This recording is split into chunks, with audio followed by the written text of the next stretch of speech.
whole story.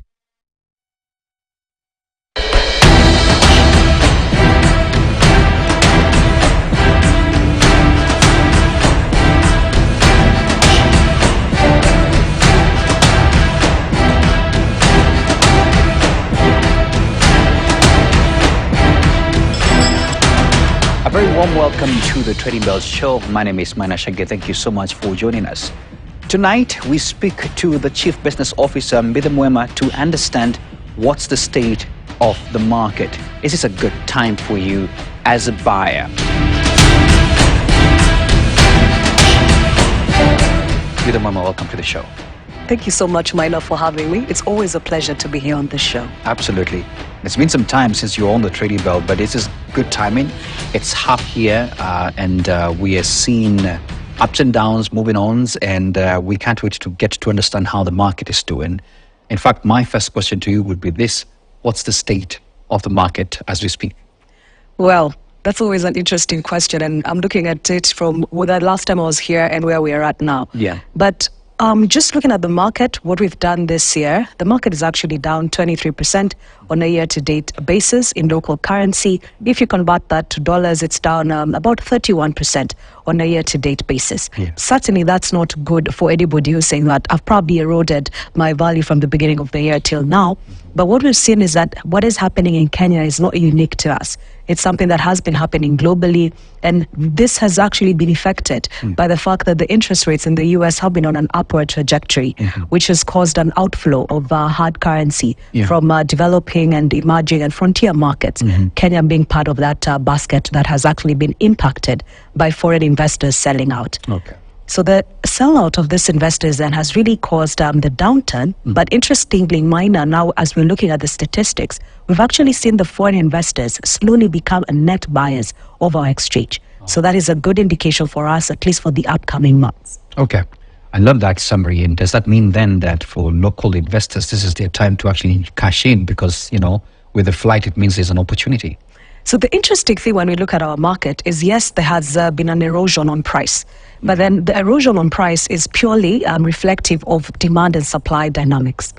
Traditionally, our market has been traded about 60 to 65% by the foreign investors. Yeah. But this year, following on from last year, we've actually seen a switch. We've seen the local investors become 60%, whereas the foreign investors were about 42%. Wow. Meaning that they were consistently selling out of the market and largely looking at our macro situation, and there was a bit of a jitteriness that came out of that. Okay. But now we've actually seen them begin to come back and become net buyers. So the first thing is demand and supply has actually eroded value. But if you actually look at the underlying companies and the fundamentals, and I normally follow your show, you look at the banking sector, you look at the results of different entities that are listed on the NSE. Yeah. And most of the results that we have seen that reflected the performance for last year and a better part of this year have actually been positive. So that actually tells us that the valuations we're seeing today are not necessarily reflecting the fundamentals of this company.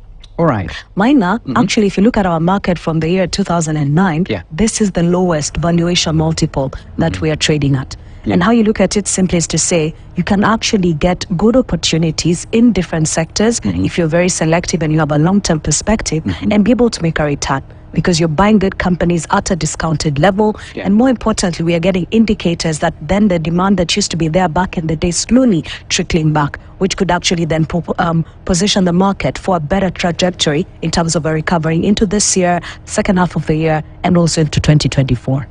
Wow, certainly the opportunity is there for people to tap into. Numerous ones, right? Numerous. Some good news. I've seen, especially the Safaricom share really ramp up and really heated up. There's a time there were concerns, where are we going when it hit the 13 levels?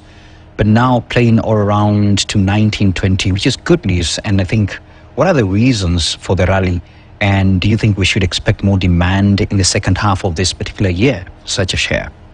That's a good question, and you're right. Every time the Safaricom goes down, it actually implicates and has a direct impact on the performance of our market because of its weight in the market. So on a good day, typically Safaricom is almost half of the value traded as well as half of the market capitalization. Absolutely. So of course that dip had a direct impact on the performance of the market. But we've actually seen a comeback on it, and this has actually been driven by the foreign investors. Now, when foreign investors are looking at our market, they look at three key things at a macro perspective. Minor, they look at inflation, they look at the level of interest rates, and they look at valuation of hard currency. Interest rates have been rising. You're right. Inflation has been rising. But the key thing that they've been looking at is the currency, which has been weakening over last year into this year, and also access to that. So there was a bit of a challenge last year, but then this year that challenge has abated. And that challenge has abated, making it easier for people to access hard currency and to repatriate dollars if they so desire. Okay.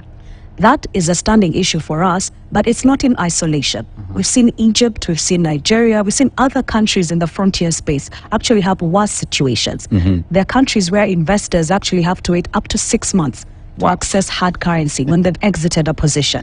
For us in Kenya today, it's just a matter of weeks. Okay. And secondly, Maina, what we've seen is the conversation between Kenya and the IMF, and the fact that the IMF has been able to then say, you're in a good place, you're getting better, the macros are actually becoming better, at least in the short to the medium term. So that has been a positive signal for our economy. And so for foreign investors now, they're looking and saying, okay, there are actually good opportunities that are cheap here. The macro situation is not necessarily going to get worse. It's getting better. And now we are beginning to look at the fiscal policies and seeing where will fiscal consolidation go? What will the government do in terms of managing its budgets, which has an implication on interest rates. So I think we're in a space where it wasn't as bad as it was 3 to 6 months ago. We're in a space where investors are saying, okay, this dynamics could not get any worse. And we've actually seen a lot of interventions from the banking sector, from the central bank governor and the new governor who's in place, from the capital markets, all coming in to solidify the opportunity sets that are available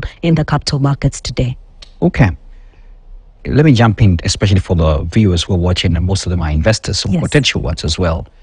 And if you don't know, the market is currently trading at a discount, which is commendable for anybody who wants to buy in. My question to you is this the best time for especially retail and institutional investors to buy in? If you're looking at investments in the NSE, you're not just looking at shares.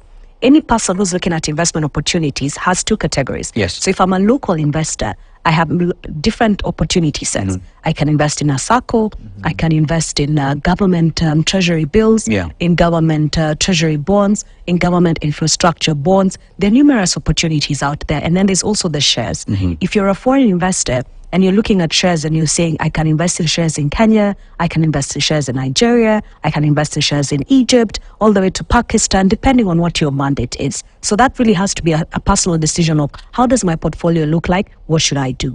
But this is the case for shares. Today, you're buying good companies at a fraction of their value. You're buying good companies at a fraction of their value. Secondly, you're buying good companies that have been paying you dividends and are actually yielding dividend yields of as high as 14%. Just buying a stock and saying, I'll buy this stock and I'll keep earning a dividend. That means you can actually hold it for between 5 to 7 years and make your money back. Second question you're asking yourself, what is the outlook of the Kenyan economy? I know today we're in a space where the political risk is a bit high, but then it's asking yourself, will this political risk continue unabated or not? So when people are a bit fearful, then it's to ask yourself, all these factors that are dampening sentiment, are they affecting the fundamentals of the company? If not, then pick a good sector and come in. So in other words, what I'm saying, now is the trough. We've never been this has been the lowest we've been in so long.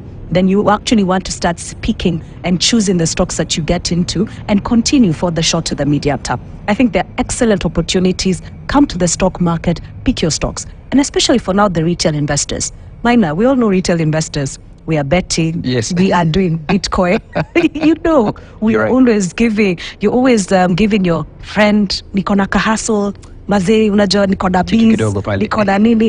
You give your money and it disappears. You never see it back. So now I'm saying, actually come and buy stocks here, earn dividend, make money when the market goes up, and actually become an investor. So to answer you, yes, this is a good time to actually come into the market to look at the opportunities. But by now, you have to do your homework. I know most people at times are like, they said, let's buy. You're like, what are you buying? I always look at it when I go to Naivas. We all go to Naivas, isn't it? When we walk in, you can't walk aimlessly and say, today I felt like I wanted to shop. whatever end gets its way to. No, you go with, this is my plan, what do I want? Yeah, and anytime you go to like maybe the bread section, right? There are numerous choices. So you look at it and say, which one fits me? Which one do I like? Which one can I, what am I buying for many? Am I buying? So in that same way, then you want to engage the intermediaries, and that's the stockbrokers and the investment banks. You can get a list of them from the NSE website and begin to ask them, what opportunities can I tap into at this point in time? Yeah. And secondly, to that conversation, the institutional investors from the local markets have actually been allocating funds to our market. They've also been net buyers because they're seeing opportunities. Someone who bought Safaricom at 14 and is now at 19 shillings. You're ripping. Easy. Yep. So if you're looking for a 10-20% return over a short period of time, it's asking yourself, how can this price move from 19? What do I need to do? Where does it need to bid to so I can make a 10% return? You're right. Looking at the banking stocks, if I'm looking for a 10-15% return, what does it need to get to? Is that feasible? Absolutely feasible. Absolutely feasible. Wow. We're going to take a short break. We'll be back with more questions on how you're doing with the government of the day. Okay. We're taking a break right here on the Trading Bell. We'll be right back.